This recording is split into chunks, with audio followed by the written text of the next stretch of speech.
श्री बालकृष्ण लाल की जय। श्री गिरिराज धरण की जय। श्री भागवत भगवान की जय। करारविन्देन पदारविन्देन मुखारविन्देन विनिवेशयन्तं वक्ष्य पत्रस्य ऊते शयानं बालं मुकुन्दं मनसा स्मरामि। श्रीकृष्ण गोविन्द हरे मुरारी, हे नाथ नारायण वासुदेव। जीवेति भस्वामृतमेतदेव, गोविन्द दामोदर माधवेति। विक्रेतु कामा किलगोपकन्या, मुरारिपादार्पितचित्तवृत्ति। तत्याधिकं मोहवसाद्वोचत्, गोविन्द दामोदर माधवेति। गृहे गृहे गोपवधूकदम्बा, सर्वे मिलित्वा समवाप्य योगम्। पुण्यानि नामानि पठन्ति नित्यं, गोविन्द दामोदर माधवेति। सुखं शयाना निलये निजेऽपि, नामानि विष्णो प्रवदन्ति महत्या। ते निश्चितं तन्मयतां व्रजन्ति, गोविन्द दामोदर माधवेति। जिह्वे सदैवं भज सुन्दराणि, नामानि कृष्णस्य मनोहराणि। समस्तभक्तार्तिविनाशनानि, गोविन्द दामोदर माधवेति। सुखावसाने इदमेव सारं, दुःखावसाने इदमेव ज्ञेयं। देहावसाने इदमेव जाप्यं, गोविन्द दामोदर माधवेति। श्रीकृष्ण राधा वरगोकुलेश, गोपाल गोवर्धननाथ विष्णु। जीवेति भस्वामृतमेतदेव, गोविन्द दामोदर माधवेति। गोविन्द दामोदर माधवेति। गोविन्द दामोदर माधवेति। ગઈકાલે આપણે જોયું કે પ્રહલાદ સ્તુતિ કરે છે. પ્રહલાદની સ્તુતિમાં દીનતા છે, નમ્રતા છે. પછી ગલુજીનો પ્રસંગ જોયો. તેના પછી મહાપ્રભુજી કહે છે કે હે મહારાણી માં, તમારી સ્તુતિ તો કોણ કરી શકે? તમારા બે ચાર ગુણ હોય ને તો હું ગાઈ લઉં, પણ આપ તો અનંત ગુણોથી ભરેલા છો. પુષ્પદંતનું જોયું કે હે ભોળાનાથ, સમુદ્રના પાણીની સહી, કલ્પવૃક્ષની કલમ, ધરતી જેટલો મોટો કાગળ લઈને સાક્ષાત સરસ્વતી તમારા ગુણ લખવા બેસે ને તો એ સાહી પણ તૂટી જાય, કલમનો કૂચડો થઈ જાય, કાગળનો પૂરો થઈ જાય ને સરસ્વતીજીના આયુષ્યનો અંત આવી જાય. એ અનંત તમારા ગુણોનો અંત ન આવે.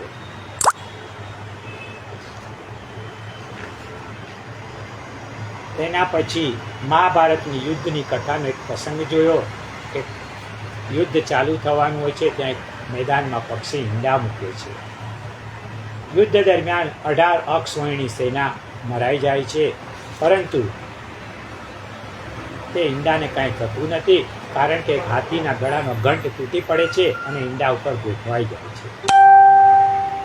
પાછા ફરતી વખતે ભગવાન શ્રી કૃષ્ણ અર્જુનનો રથ લઈને ઘેર જતા હોય છે, ત્યારે ચાબુક મારી અને રથ પેલો ઘંટ ઉથલાવી નાખે છે, જેથી બચ્ચા અંદર બફાઈને મરી ન જાય. પછી સંત પુરુષના હાથની તાકાત જોઈ આપણે. એના પછી એકાદશી એટલે 5 કર્મેન્દ્રિયો, 5 જ્ઞાનેન્દ્રિયો અને 1 મન, 11 ઇન્દ્રિયોને ભગવાનમાં પરોવીને એનું નામ એકાદશી.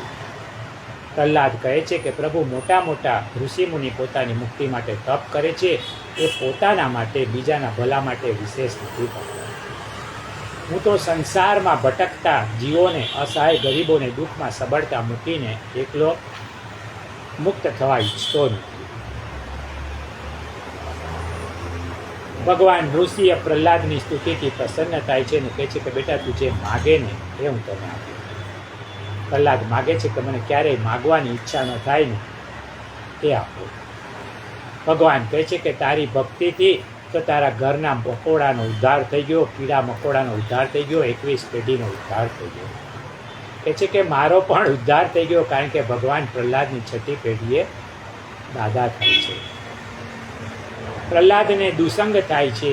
દુસંગ એ મહાદોષ છે. વૈકુંઠવાળા નારાયણે તારા પિતાને મારી નાખ્યા છે એવું અસુરો પ્રહલાદને કહે છે. પ્રહલાદ ભગવાન સાથે લડાઈ કરવા જાય છે. રસ્તામાં એક બ્રાહ્મણ મળે છે. એ બ્રાહ્મણ તેને કહે છે કે આ લાકડાનું ઠૂઠું જરા હલાઈ આપો ને. પણ પ્રહલાદ ઉચકી નથી શકતા, લશ્કર પણ ઉચકી નથી શકતા. એટલે બ્રાહ્મણ કહે છે કે લાકડાનું ઠૂઠું ના ઉચકે, ભગવાનને શું હરાવવાના, તો ઘર ભેગા થઈ જાય. આજે પ્રહલાદ સમજી જાય છે કે આ બ્રાહ્મણ એ બ્રાહ્મણ નથી, પણ એ ભગવાન છે, સ્વયં નારાયણ છે. પ્રહલાદ ભક્ત હોવા છતાં ભગવાનને ઓળખી નથી શકતા.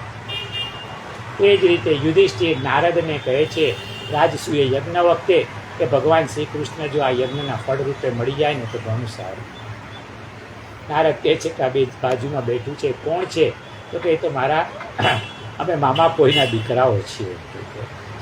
ત્યારે એ કહે છે કે એ ભાઈ આ બધા જે 20,000 ઋષિ આવ્યા છે ને એ તમારા માલ મલિદા ખાવા નથી આવ્યા, એ તો આ શ્રી કૃષ્ણનું દર્શન કરવા આવ્યા છે.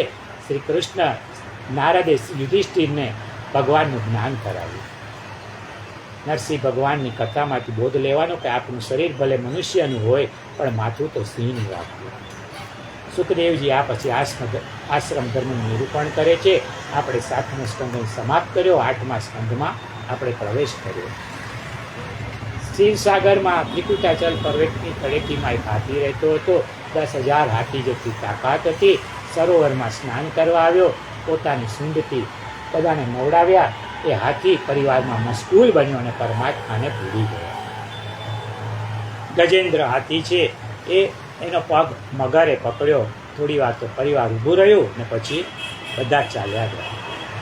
એ પ્રભુને પુકારે છે. ગજેન્દ્રનો આર્તનાદ સાંભળી અને ઠાકોરજી સ્વયં વૈકુંઠમાંથી દોડી અને આવે છે અને પુષ્પને એ અર્પણ કરે છે. પુષ્પને સંસ્કૃતમાં સુમન કહે છે. સુમન એટલે સારું મન. ગજેન્દ્રએ પોતાનું સુંદર મન ભગવાનને અર્પણ કર્યું છે. પછી માધવદાસની બથુઆની ભાજી જે છે એની વાત કરી. જમનાદાસ શ્રીજી બાવા માટે ફૂલ લેવા ગયા એની વાત કરી. ફળ સબરીએ અર્પણ કર્યું એ વાત કરી. એક કેરી શેઠિયાએ ખરીદી હતી અને ભગવાનના રાજભોગમાં અર્પણ કરી, પણ એ જ કેરી કુંભનદાસે સૌથી પહેલાં એક માનસી ભાવથી કેરી ભગવાનને ઓલરેડી ધરી દીધી હતી એ વાત જોઈ. એના પછી સેવક ગદાધર દાસની ભિક્ષાવૃત્તિની બધી વાત કરી. મોડી રાતે યજમાન આવી અને ગદાધર દાસને બોલાવીને 4 રૂપિયા રોકડા આપે છે. ઠાકોરજી માટે સામગ્રી લાવે છે, સામગ્રી સિદ્ધ કરે છે ને પછી વૈષ્ણવને ખવડાવે છે. ને પછી એને મનમાં થાય છે કે આજે ઠાકોરજી ભૂખ્યા ન રહ્યા. ગજેન્દ્ર પૂર્વજન્મમાં મદ્રાસનો ઇન્દ્રધુમ્ન નામનો રાજા હતો.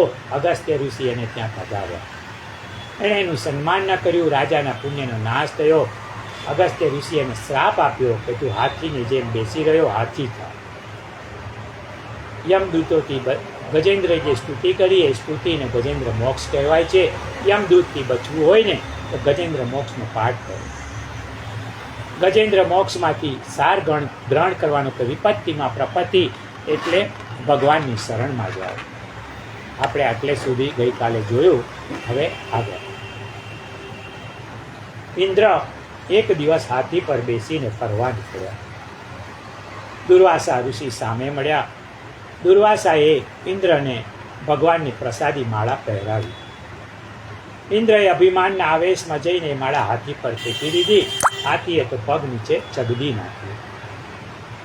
પુષ્ટિ માર્ગમાં ઠાકોરજીના જેટલું જ મહત્વ ઠાકોરજી સાથે સંબંધ ધરાવનાર વસ્તુઓને અને માણસોને પણ અપાય છે. ઠાકોરજીની માળાને માળાજી, જારીને જારીજી, ગાદીને ગાદીજી કહેવાય છે.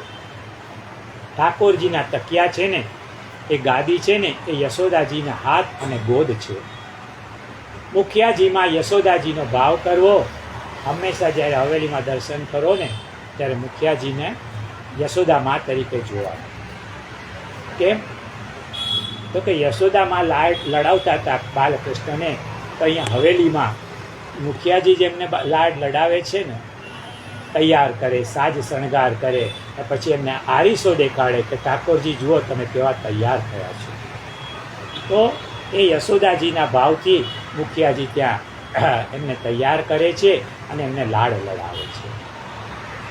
ઇન્દ્રએ આપેલી માળા ઠાકોરજીની હતી ને, છતાં પણ એણે ફેંકી દીધી. દુર્વાસાએ ઇન્દ્રને શ્રાપ આપ્યો, તારી લક્ષ્મી ચાલી જશે, તારો વૈભવ ચાલ્યો જશે. દુર્વાસાને શ્રાપની અસુરોને ખબર પડી. અસુરોએ સ્વર્ગ પર ચઢાઈ કરી. ઇન્દ્ર હારી ગયો, રાજગાદી જતી રહી.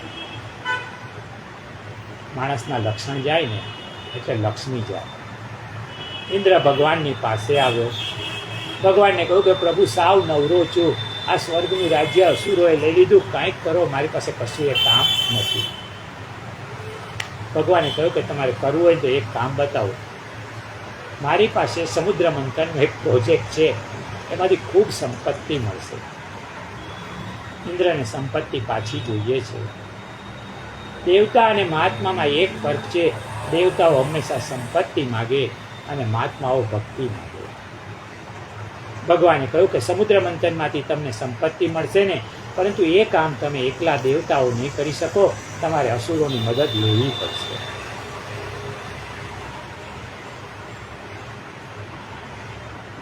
મોટું કામ છે. સફળતા માટે બુદ્ધિ અને બળ બંને જોઈએ. એકથી નહીં ચાલે. દેવોની પાસે બુદ્ધિ છે ને અસુરો પાસે બળ છે. બળ અને બુદ્ધિના સંયોગથી આ કામમાં સફળતા મળે જ છે. ઇન્દ્ર કહે છે કે પ્રભુ તમે તો જાણો છો કે દૈત્યોના રાજા બલિ સાથે મારે બનતું નથી.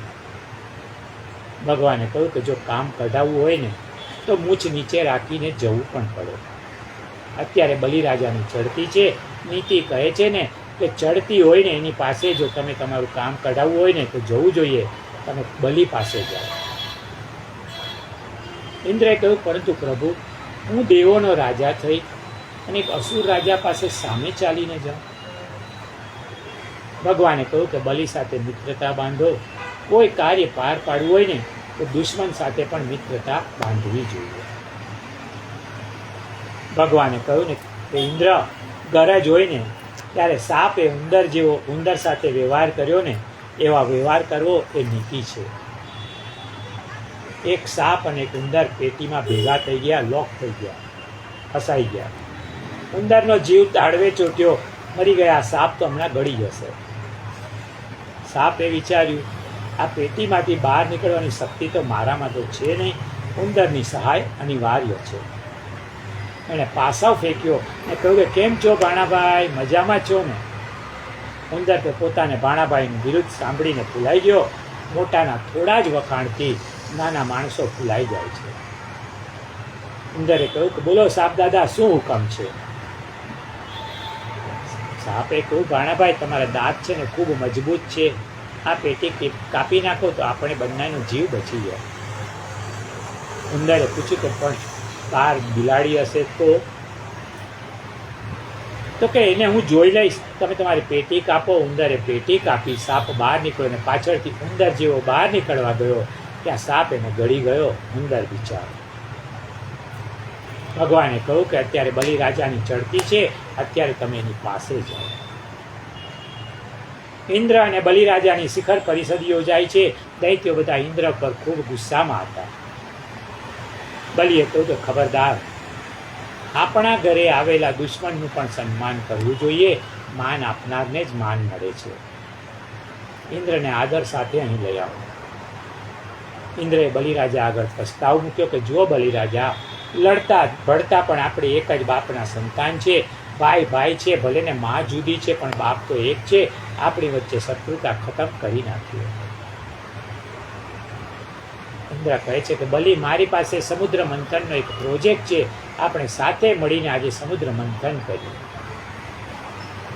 બલિરાજા કહે છે, નફામાં 50% અમારા અસુરોના મંજૂર હોય ને તો અમે મદદ કરવા તૈયાર છીએ. બલિરાજાને સ્વર્ગનું રાજ અપાવવામાં શુક્રાચાર્યનો ફાળો છે. બલિરાજાએ નક્કી કરતા પહેલા શુક્રાચાર્યને બધી વાત સમજાવી. શુક્રાચાર્ય એ અસુરોના ગુરુ છે. બ્રાહ્મણના આશીર્વાદથી બલિ આજે સ્વર્ગનો અધિપતિ બન્યો છે. અમુક દેવો સ્વર્ગના દેવ કહેવાય. આ રીતે બ્રાહ્મણ ભૂદેવ એટલે કે પૃથ્વીના દેવ ગણાય. દેવ કોણ? તો કે જે દૈવી સંપત્તિથી સંપન્ન હોય ને દેવ છે. રાવણ બ્રાહ્મણ હોવા છતાં રાક્ષસ હતો. દેવ એ છે કે જેનામાં દૈવી સંપત્તિ એટલે કે ગુણો વિકસ્યા હોય. ગીતામાં આ ગુણોનું વર્ણન છે. અભય, શુદ્ધ અંતઃકરણ, જ્ઞાન પ્રાપ્તિ માટે યોગમાં દ્રઢતા, સાત્વિક દાન, ઇન્દ્રિયોનું દમન, યજ્ઞ, સ્વાધ્યાય, કર્તવ્ય પાલન માટે દુઃખ સહન કરવું, શરીર, મન અને વાણીની સરળતા વગેરે દૈવી ગુણો છે. આવા ગુણો જેનામાં હોય ને એ ભૂદેવ ગણાય. બ્રાહ્મણની, ગરીબની અને ગાયની સેવા કરો તો સફળતા મળે. ભગવાનના ભક્તનો દ્રોહ ક્યારેય ન કરવો. ઇન્દ્રએ એના સમયમાં બ્રાહ્મણો પાસે ટેક્સ લેવાનું શરૂ કર્યું. ઇન્દ્રનું પતન થયું અને બલિને સફળતા બ્રાહ્મણોની સેવાથી મળી. આજે દેવ અને અસુરોએ મળીને સમુદ્ર મંથન કરવાનું નક્કી કર્યું. મંદરાચલ પર્વતનો રવૈયો કર્યો અને વાસુકી નાગનું નેતૃ બનાવ્યું. મંથન શરૂ થતાં પહેલા અસુરોએ નક્કી કર્યું કે આપણે પૂંછડું પકડીશું. મોઢું પકડી અને નાગના મોઢામાંથી ઝેર નીકળે તો વિષ નીકળે તો મરી જઈએ. ત્યાં નારદ મુનિ પધાર્યા.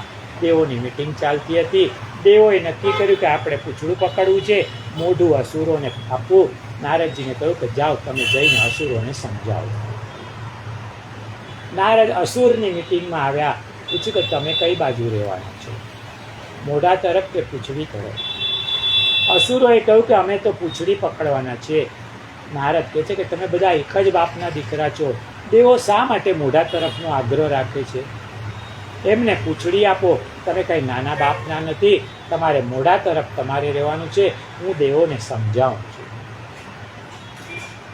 અસુરોએ કહ્યું કે નારદ, તમે પ્રમાણિક છો, પણ દેવો ન માને ને તો અમારી પાસે ઊભા રહેજો. નારદે કહ્યું કે ચિંતા ન કરો, અહીંથી ક્યાંય ખસીશ નહીં. દૈત્યોએ કહ્યું, નારદને કહ્યું કે શાબાશ, તમે ન હોત ને તમને અન્યાય થાય. નારદે કહ્યું કે તમે ભોળા છો, દેવો સ્વાર્થી છે. હું એમને કહું છું કે એમણે પૂંછડું જ પકડવાનું છે. મંથન શરૂ થયું અને મંદરાચલ સમુદ્રમાં ડૂબવા લાગ્યો. ભગવાન કાચબો બન્યા અને મંદરાચલ પર્વતને પોતાની પીઠ ઉપર ધારણ કર્યો. ડૂબતાનો આધાર ભગવાન છે. ભગવાન ડૂબતાને તારે છે અને ભગવાન જેવાનું પીઠબળ મળે ને તો જ કાર્યમાં સફળતા મળે. કોઈ પણ કાર્યમાં મોટાનું પીઠબળ હોય ને તો કાર્ય પાર પડે. અસુરો નાગના મોઢા તરફ ગોઠવાયા. દેવોએ પૂંછડું પકડ્યું અને મંથન શરૂ થતાની સાથે નાગના મોઢામાંથી ઝેર ઓકાવા લાગ્યું. અસુરો તો ઝેરની તીવ્ર અસરથી પીડાવા લાગ્યા.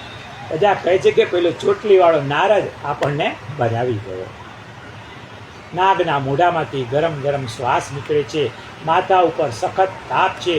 આકાશના વાદળો દેવોને છાંયડો કરીને ઠંડક આપે છે અને અન્ય અસુરો ગરમીથી બળી રહ્યા છે. ભગવાને દેવોને કહ્યું કે સમુદ્ર મંથનમાંથી જો વિષ નીકળે ને તો ગભરાવાનું નહીં, રત્નો નીકળે તો લલચાવાનું નહીં, અને આ શિખામણ માનશો ને તો તમને અમૃત મળશે. ધર્મના માર્ગે ચાલનારને શરૂઆતમાં તો દુઃખ જ મળે છે. જો ધર્મના માર્ગે દુઃખ ન મળતું હોત ને તો આજે દુનિયાનો એક કે એક માણસ ધાર્મિક હોત. શરૂઆતમાં દુઃખ છે ને એટલે જ બધા ધર્મથી ભાગે છે. જુઓ, એક વિદ્યાર્થી શરૂઆતમાં રમત છોડે, સિનેમા છોડે, ટીવી છોડે, નોટશોપ છોડે, મોબાઈલ છોડે, ને પછી જ્યારે ડૉક્ટર કે એન્જિનિયર બની જાય ને પછી એને આખી જિંદગી સુખ જ છે. શરૂઆતમાં દુઃખ સહન કરવું પડે. ઈશ્વરના માર્ગે જતાં સુખ દુઃખ આવે ને પચાવવું જોઈએ. કેટલીક વાર બહુ દુઃખમાં છે ને ભક્તિ છૂટી જાય છે, અને કેટલીક વાર બહુ સુખમાં પણ ભક્તિ છૂટી જાય છે. કેટલાક લોકો બહુ પૈસાદાર થયા પછી કહેતા હોય છે કે હું ભગવાનને માનતો નથી. જ્યારે સંપત્તિ ન હતી ત્યારે સુખી થવા માટે છાસવારે ભગવાનની બાધા રાખતો. હવે પૈસા મળી ગયા એટલે કહે છે કે હું નથી માનતો.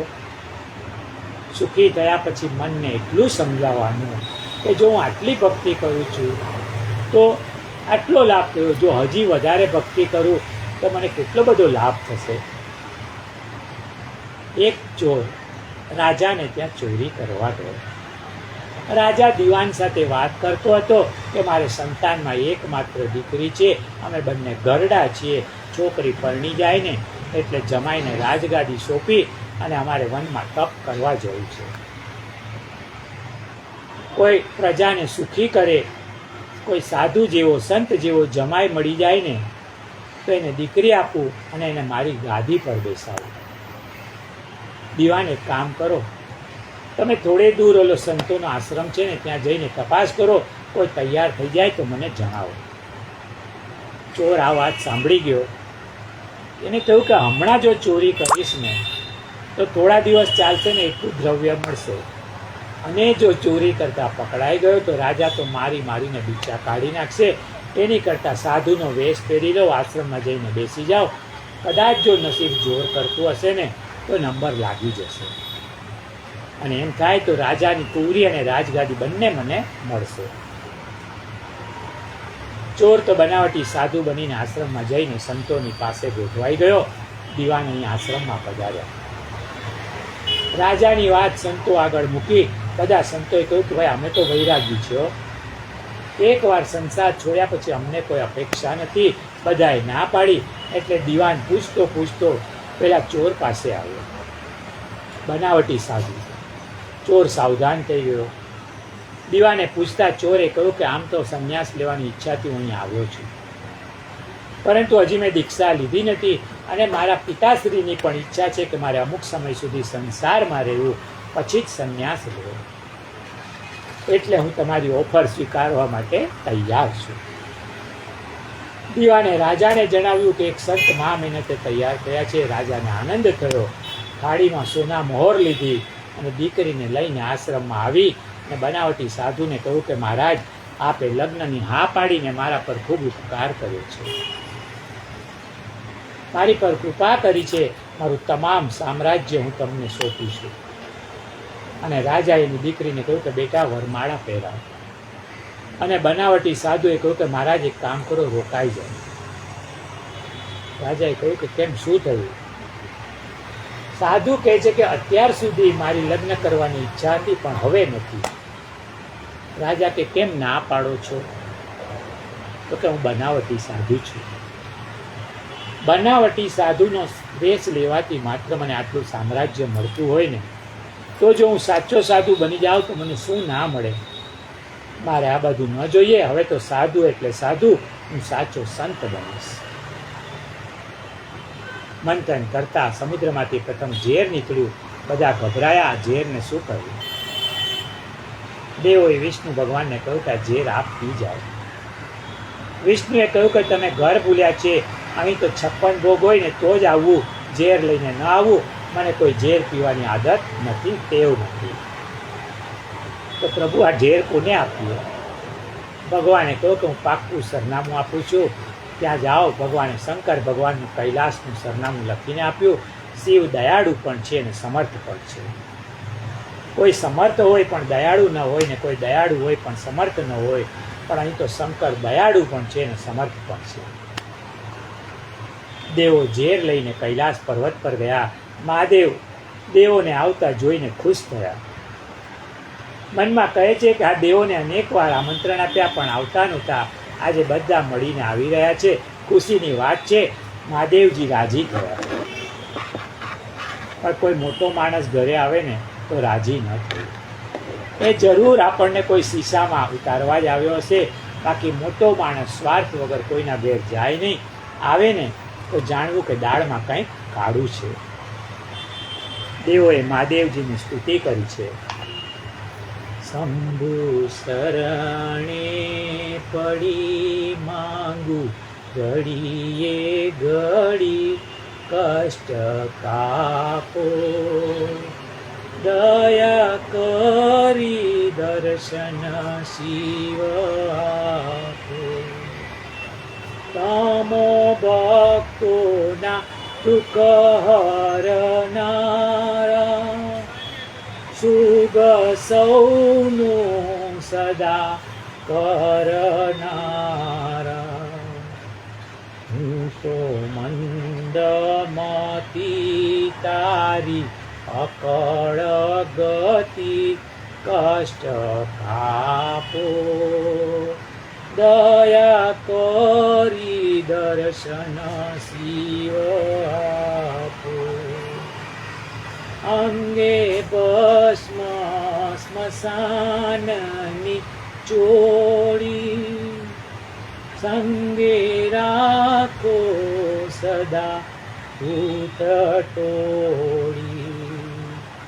પાલે તિલક કર્યું કંઠે વિષ ધર્યું, અમૃત આપો, દયા કરી દર્શન શિવ આપો. નેતિ નેતિ જ્યાં વેદ કહે છે, મારું ચિતડું ત્યાં જવા ચાહે છે. સારા જગમાં છે તું વસુતારામાં, હું શક્તિ આપો, દયા કરી દર્શન શિવ આપો. હું તો એકલ પાંતિ પ્રવાસી, છતાં આત્મા છે કે ઉદાસી. ભાગ્યો માંથી માંથી કારણ મળતું નથી, સમજણ આપો, દયા કરી દર્શન શિવ આપો. આપો દ્રષ્ટિમાં તેજ અનોખું, સારી સૃષ્ટિ સ્વરૂપે હું દેખું. મારા મનમાં વસો હૈયે આવી વસો, શાંતિ સ્થાપો, દયા કરી દર્શન શિવ આપો. ભોળા શંકર ભવ દુઃખ કાપો, નિત્ય સેવાનું શુભ ધન આપો.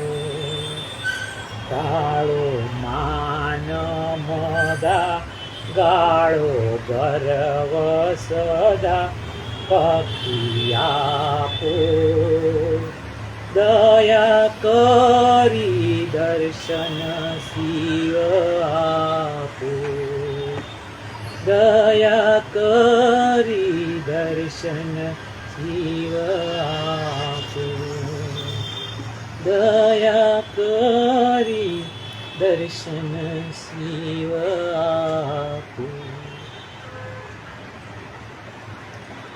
મહાદેવજી પૂછે છે કે કેમ આવ્યા? તો કે પ્રભુ કામ પડ્યું છે. શું કામ પડ્યું? સમુદ્ર મંથનમાંથી ઝેર નીકળ્યું છે, તમે પીઓ ને તો અમૃત.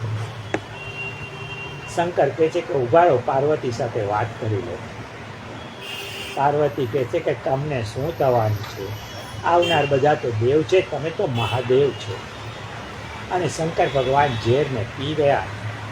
મહાદેવે ઝેરને કંઠમાં ધારણ કર્યું, મુખમાં નહીં, કારણ કે શંકરના મુખમાં તો શ્રી કૃષ્ણ છે. અને હૃદયમાં પણ શ્રી કૃષ્ણ છે, એટલે ઝેરને ગળામાં ધારણ કર્યું. ઝેરના પ્રભાવથી ગળું લીલું થઈ ગયું અને ભગવાન શંકર આજે નીલકંઠ મહાદેવ બન્યું છે. ગળાનો લીલો રંગ એ શંકરનું આભૂષણ બન્યું. કોઈ વ્યક્તિનો માતૃભૂમિની રક્ષા કરતા યુદ્ધમાં હાથ કપાય ને તો એ ગૌરવ છે. એ કપાયેલો હાથ પણ એનું ભૂષણ છે. દેવો તો ત્યાંથી તરત રવાના થઈ ગયા, રોકાયા પણ નહીં. જાણ્યું કે જો મહાદેવને કંઈક થઈ ગયું ને તો કામ અટકી પડશે, ત્યાંથી ભાગ્યા.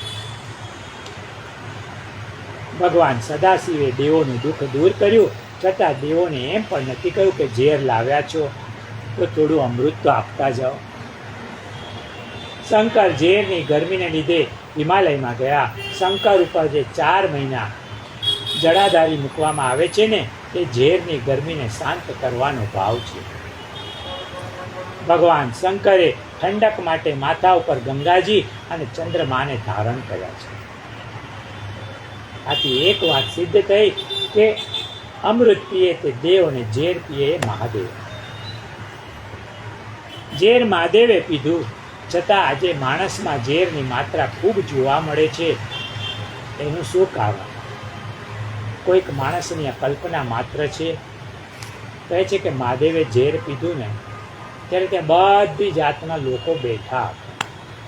ઝેર થોડું નીચે ઢોળાયું, એમાંથી બ્રાહ્મણોએ લઈને આંખે અડાવ્યું. એવું કહેવાય છે કે બ્રાહ્મણની આંખમાં ઝેર છે, બીજા બ્રાહ્મણનો ઉત્કર્ષ જોઈ ન શકે. ત્યાં વાણિયા પણ બેઠા હતા. તેમણે આ પ્રસાદી ઝેર લઈને પેટ ઉપર લગાડ્યું. કહેવાય છે કે વાણિયાના પેટમાં ઝેર હોય, મોઢેથી તો મીઠું બોલે પણ અંદર તો ઉલટું જ હોય. થોડા પટેલભાઈ પણ હતા, એમણે ઝેરને જીભે લગાડ્યું. કહેવાય છે કે પટેલો ખૂબ ઉદાર, પણ કોઈના પર જો બગડ્યા ને તેમની વાણી ખૂબ કડવી. આ પ્રમાણે કોઈકે વિનોદ માટે બ્રાહ્મણ, વાણિયા, પટેલ બધા વિશે કહ્યું છે, પરંતુ આ સમગ્ર મનુષ્ય જાતિને આ પ્રશ્ન સ્પર્શે છે. એક કવિની કલ્પના છે. નાગ પંચમીના દિવસે સૌ પૂજન કરે છે નાગનું. ભય નથી તે નો જરાય, કારણ કાઢી દીધું છે વિષ નાગનું. ભરોસો બોરિંગ પર પણ માનવી પર રહ્યો નથી, કારણ રહેલું ઝેર એમાં માણસ જાણી શક્યો નથી. મળ્યા મદારી સર્પને વિષહીન તેને કીધો, બનાવવા વિષહીન માનવ પ્રયાસ પૂર્વે ઘણો કીધો. કોણે કર્યો પ્રયાસ? તો કે થયા રામ અને કૃષ્ણ અહીં, વિવેક અને પરમહંસ કાઢી શક્યા નહીં ગહન એ માણસનો વિષધન. બહુ સરસ વાત કરી છે. તાત્પર્ય એ છે કે માણસમાં રહેલું ઝેર હજી એમનું એમ છે. ભગવાનના અવતારો અને અવતારી મહાત્માઓના પ્રયાસો અત્યાર સુધી વિફળ રહ્યા છે. સમુદ્ર મંથનમાંથી કામધેનુ ગાય નીકળી, એ બ્રાહ્મણોને આપી. ઐરાવત હાથી નીકળ્યો, એ ઇન્દ્રને આપ્યો. ઉચ્ચ શ્રવા ઘોડો નીકળ્યો, એ અસુરોને આપ્યો. મદિરા નીકળ્યો, મદિરા જોઈને અસુરો તો રાજી થઈ ગયા. અસુરોએ દોડીને મદિરા લઈ લીધો ને પછી મહાલક્ષ્મી માં નીકળ્યા. બધા લક્ષ્મીજીની સુંદરતા જોઈ અને દંગ રહી ગયા. લક્ષ્મી આવે ને એટલે બધાની દોડધામ વધી જાય છે. એમાં સંસારી હોય કે સંન્યાસી, બધા દોડે છે. લક્ષ્મીજી કહે છે કે મને જે પસંદ પડશે ને એના ગળામાં હું વરમાળા પહેરાવીશ, તમે બધા બેસી જાઓ. દેવ, દાનવો, ઋષિઓ બધા બેઠા છે. લક્ષ્મીજી હાથમાં વરમાળા લઈને નીકળ્યા. સૌથી આગળ માર્કંડેય મહારાજ બેઠા હતા. લક્ષ્મીજીએ કહ્યું કે આ તો આંખ બંધ કરીને બેઠા છે, જો પરણું ને તો આખો દિવસ ધ્યાનમાં જ બેઠા રહે, માટે આ મહારાજ મારા કામના નથી. પછી દુર્વાસા હતા.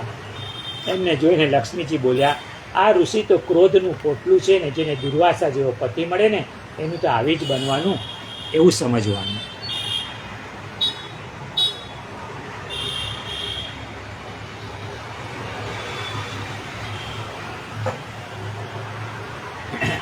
એક કાકા બહુ ગુસ્સાવાળા હતા. જમતી વખતે ખીચડીમાં એક વાળ આવ્યો સીધા ગયા વાણંદને ત્યાં, કે છે કે ચાલ મારા ઘરે.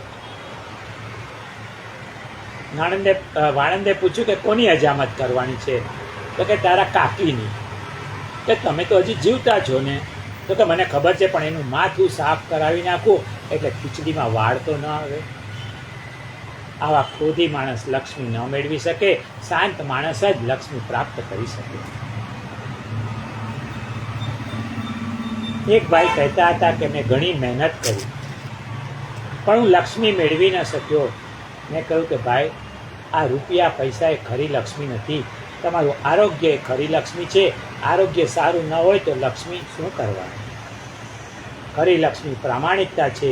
લોકોને આપણામાં વિશ્વાસ હોવો જોઈએ કે આ માણસને કરોડ રૂપિયા આપશું ને તેમાંથી 1 રૂપિયો પણ ઓછો નહીં કરે.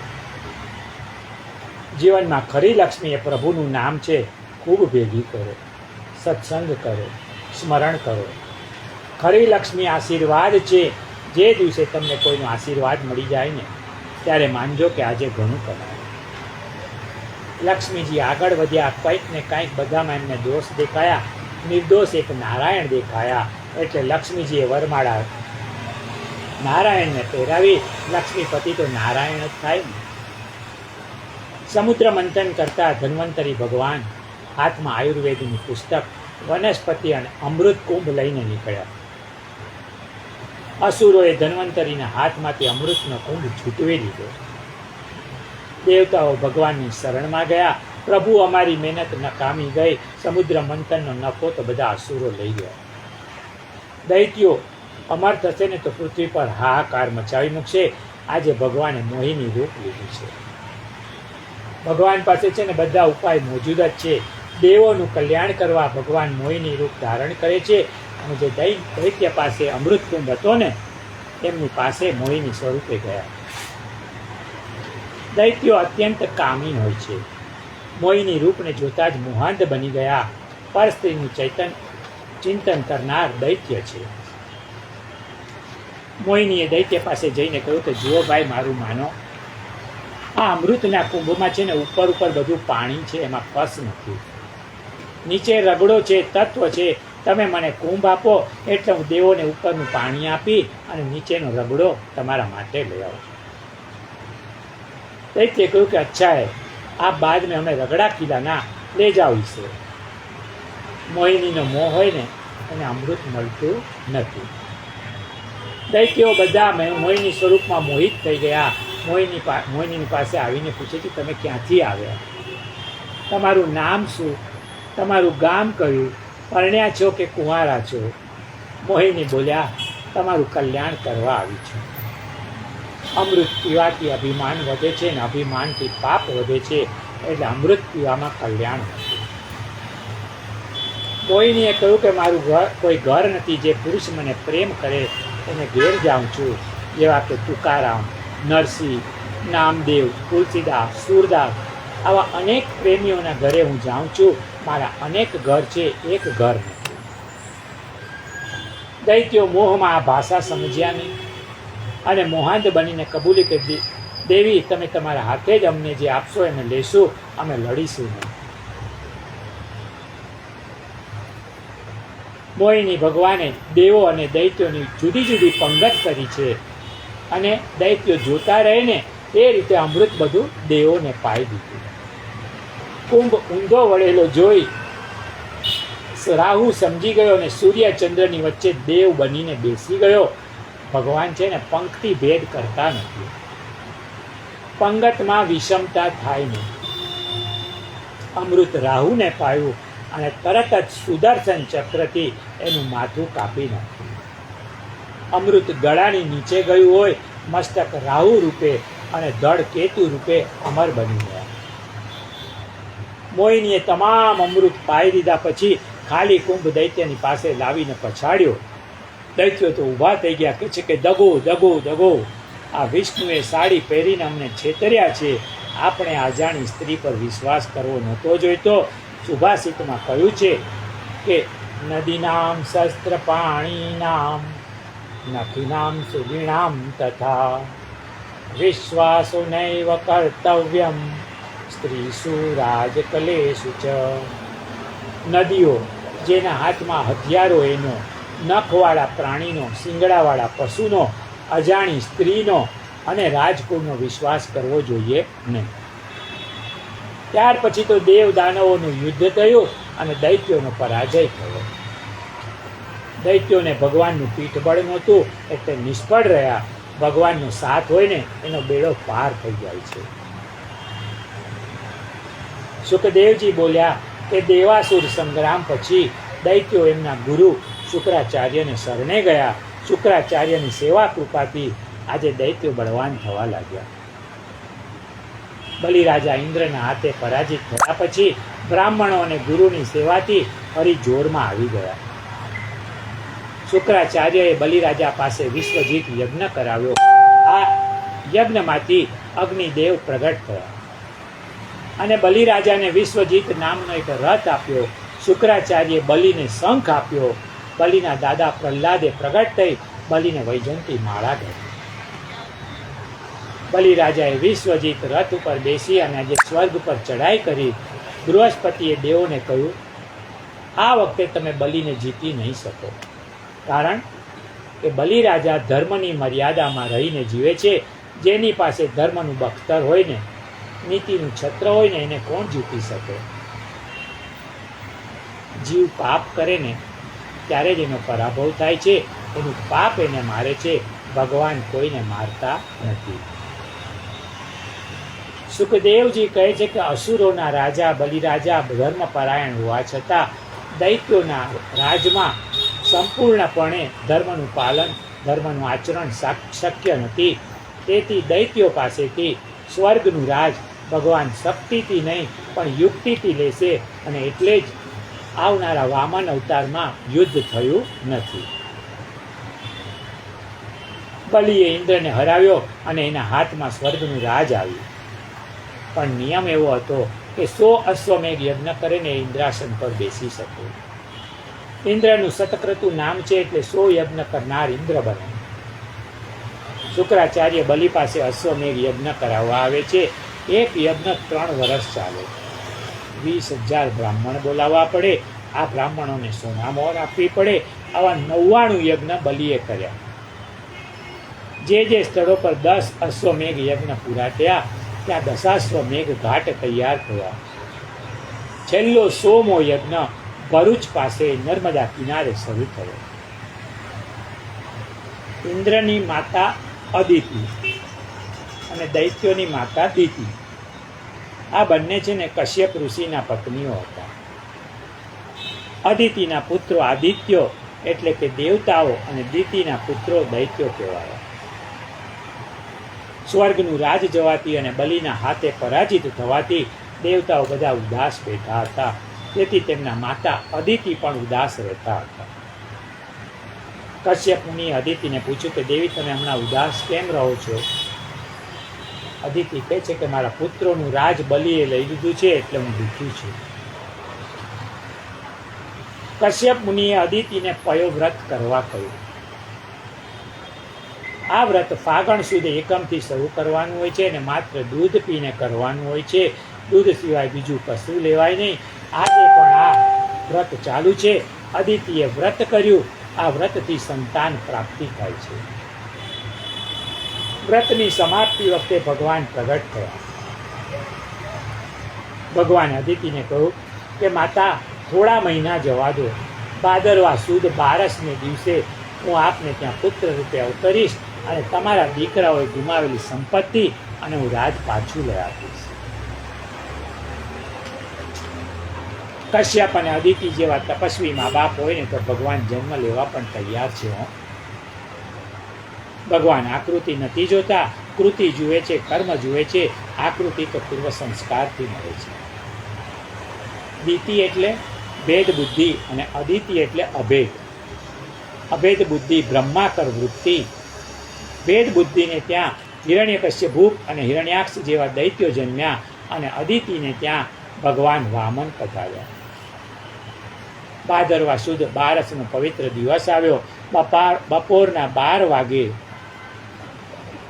ભગવાન ચતુર્ભુજ સ્વરૂપે પ્રગટ થયા અને સર્વત્ર પ્રકાશ ફેલાઈ ગયો. અદિતિ ભગવાનનું સ્વરૂપ જોઈને ભાવ વિભોર બની ગયા અને સાષ્ટાંગ દંડવત કર્યા.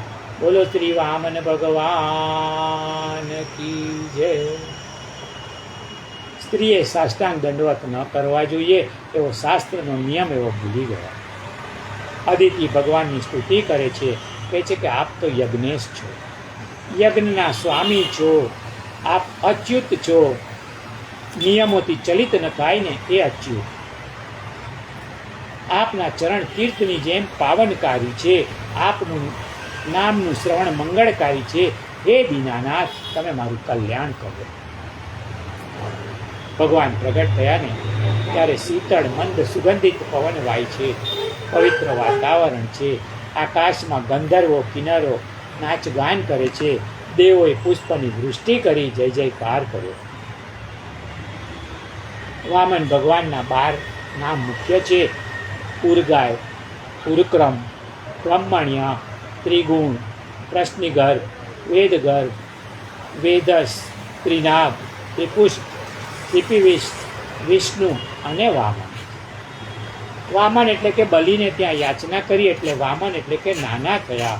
માગનાર મોટો બનીને માગી શકતો નથી, માગવા માટે તે નાના થવું પડે. બ્રહ્માએ આવીને વામન ભગવાનની સ્તુતિ કરી અને કશ્યપને કહ્યું કે તમારા સૌભાગ્યની તો શું વાત કરું, તમે આજે જગત પિતાના પિતા થયા છો. માતા પિતાને ચતુર્ભુજ સ્વરૂપે દર્શન આપી ભગવાન વામન નાના થઈ ગયા. 7 વર્ષના બાળક જેવું એનું સ્વરૂપ હતું, એટલે વામન ભગવાનની બાળ લીલા બિલકુલ નથી. 7 વર્ષના બટુકને જનોય આપવાનો નિર્ણય કર્યો. આ સંસ્કારને ઉપનયન સંસ્કાર, યજ્ઞોપવિત સંસ્કાર કહે છે. ઉપ એટલે પાસે અને નયન એટલે લઈ જવાનો સંસ્કાર. બટુકને ગુરુ પાસે લઈ જવો એવો એનો અર્થ થાય. ઉપનયન સંસ્કારથી સંધ્યાનો અધિકાર મળે છે, ગાયત્રી મંત્રનો, વેદ ભણવાનો અધિકાર મળે છે. જનોય પછી બ્રહ્મચારી કહેવાય. આ બ્રહ્મચારીએ 25 વર્ષની ઉંમર સુધી ગુરુ ઉપાસના કરી વિદ્યા ભણવાની હોય છે. ઉપનયન સંસ્કારથી બ્રાહ્મણ દ્વિજ કહેવાય. દ્વાભ્યામ જાયતે ઇતિ દ્વિજ. બીજી વાર જન્મ થાય છે ને એટલે દ્વિજ. પહેલા માતા પિતાથી અને બીજો જનોયથી જન્મ. બીજા જન્મમાં મા બાપ કોણ? તો કહે છે કે ગાયત્રી માતા છે અને સૂર્યદેવ એના પિતા છે. સૂર્યની ઉપાસનાથી આરોગ્યની વૃદ્ધિ થાય છે, શરીરમાં તેજ વધે છે અને ગાયત્રીની ઉપાસનાથી બુદ્ધિ પ્રબળ બને છે. વૈષ્ણવનો બીજો જન્મ બ્રહ્મ સંબંધથી છે. પક્ષી પણ દ્વિજ કહેવાય છે. પહેલો જન્મ ઈંડાના સ્વરૂપે ને બીજો ઈંડું ફૂટે ત્યારે. આ બધા દ્વિજ છે. 2 વખત જન્મે ને દ્વિજ કહેવાય. વૈદિક પરંપરા પ્રમાણે પહેલા 25 વર્ષ બ્રહ્મચર્ય પાળવાનું હોય છે. બ્રહ્મચર્ય પાળનારે સ્ત્રીનું મુખ ન જોવું, કારણ કામને જીતવો મુશ્કેલ છે. તેથી શાસ્ત્રોમાં બ્રહ્મચર્યના ખૂબ વખાણ છે. વ્યાસ ઋષિ ભાગવત લખતા હતા ત્યારે બધા શ્લોકો એમના શિષ્ય જૈમિની ઋષિને જોવા આપતા. 9મા સ્કંદમાં જૈમિનીના વાંચવામાં આ શ્લોક આવ્યો: બલવાન ઇન્દ્રિય ગ્રામો વિદ્વાંસમપી કરસતી. એનો અર્થ છે કે ઇન્દ્રિયો એટલી બળવાન છે કે ભલભલા વિદ્વાનોને પણ ચલિત કરે છે. શ્લોક વાંચીને જૈમિનીને લાગ્યું કે આમાં ક્યાંક વ્યાસદેવની ભૂલ છે. ઇન્દ્રિયો વિદ્વાનોને ચલિત કરે છે, એના બદલે વિદ્વાનોને ઇન્દ્રિયો શું ચલિત કરી શકે? આમ લખવું જોઈતું હતું. એટલે એમણે વ્યાસજીનું ધ્યાન દોર્યું અને ભૂલ સુધારવા સૂચન કર્યું. વ્યાસજીએ કહ્યું કે જે લખ્યું છે ને એ બધું બરાબર છે. એક દિવસ જૈમિની ઋષિ મોડી રાત્રે કોઈ સ્ત્રીનો અવાજ સાંભળીને બહાર આવ્યા. તો ધોધમાર વરસાદમાં એક ઝાડ નીચે એક સ્ત્રી ભીંજાતી ઊભેલી જોઈ. વસ્ત્રો ભીંજાયેલા હોવાથી તેનું આખું શરીર દેખાતું હતું. જૈમિની સ્ત્રીનું રૂપ જોઈને મોહિત થયા. સ્ત્રીને કહ્યું કે અંદર આવો, આ ઝૂંપડી તમારી છે, અંદર વિશ્રામ કરો. સ્ત્રીએ કહ્યું કે હું અંદર નહીં આવું, તમે એકલા પુરુષ છો, મને ડર લાગે છે. જૈમિનીએ કહ્યું કે દેવી, તમે મને જાણતા નથી, હું મીમાંસાનો આચાર્ય જૈમિની ઋષિ છું. તમને મારો ભરોસો નથી આવતો? સ્ત્રી અંદર આવ્યા, વસ્ત્રો બદલ્યા. જૈમિનીએ પૂછ્યું કે તમે પરણેલા છો? સ્ત્રીએ ના પાડી. જૈમિનીએ પરણવાની દરખાસ્ત મૂકી. સ્ત્રીએ કહ્યું કે મેં શરત મૂકી છે કે જે મોઢું કાળો કરી ઘોડો બની અને મને ફેરવે ને એની સાથે હું પરણું. જૈમિની તો મોહિત થયા હતા. વિચાર્યું કે અહીં જોનાર બીજું તો કોઈ છે નહીં, મોઢું કાળું થશે તો શું વાંધો છે, ધોઈ નખાશે. પણ સ્ત્રી ખૂબ સુંદર છે. બસ જૈમિની મોઢું કાળું કરી ઘોડો બની ગયા. યુવતી એના ઉપર સવાર થઈ ગઈ. એટલામાં ત્યાં વ્યાસ ઋષિ પ્રગટ થયા અને પૂછ્યું કે જૈમિની, મારો શ્લોક ખરો છે કે નહીં? જૈમિની લજ્જિત બન્યા. ખરેખર બ્રહ્મચર્ય ખૂબ જ મુશ્કેલ છે. જીવનમાં 3 ગુરુ છે, એક દીક્ષા ગુરુ, એક શિક્ષા ગુરુ અને એક સંસ્કાર ગુરુ. વામન ભગવાનને જનોય આપવાનો વિધિ ચાલે છે. બૃહસ્પતિએ વામનજીને બ્રહ્મસૂત્ર આપ્યું. કશ્યપે મેખલા, ચંદ્રમાએ દંડ, અદિતિએ લંગોટી પહેરાવી, બ્રહ્માજીએ કમંડલ આપ્યું, સપ્ત ઋષિએ દર્ભ, સરસ્વતીએ વર્ણમાલા આપ્યું. એટલું સરસ વર્ણન કર્યું છે વામનજીનું. વામન ભગવાન ભિક્ષા માગવા નીકળ્યા. માં અન્નપૂર્ણાએ વામનજીને ભિક્ષા આપી. ભિક્ષા લઈને ગુરુની પાસે આવ્યા. ગુરુ બૃહસ્પતિએ કહ્યું કે બેટા, ભિક્ષા ઓછી કેમ લાવ્યો? ગુરુ આશ્રમમાં શિષ્ય ભિક્ષા લાવીને ગુરુને આપે છે. ગુરુ પોતાની જરૂર મુજબ લઈ બાકીનું શિષ્યને આપે, પરંપરા છે. વામનજીએ કહ્યું કે ગુરુજી કોઈ મોટો યજમાન દેખાડો તો ભિક્ષા વધારે લઈ આવો. બૃહસ્પતિએ કહ્યું કે નર્મદાના કિનારે બલિરાજાને ત્યાં મોટો યજ્ઞ થાય છે, ત્યાં જાઓ.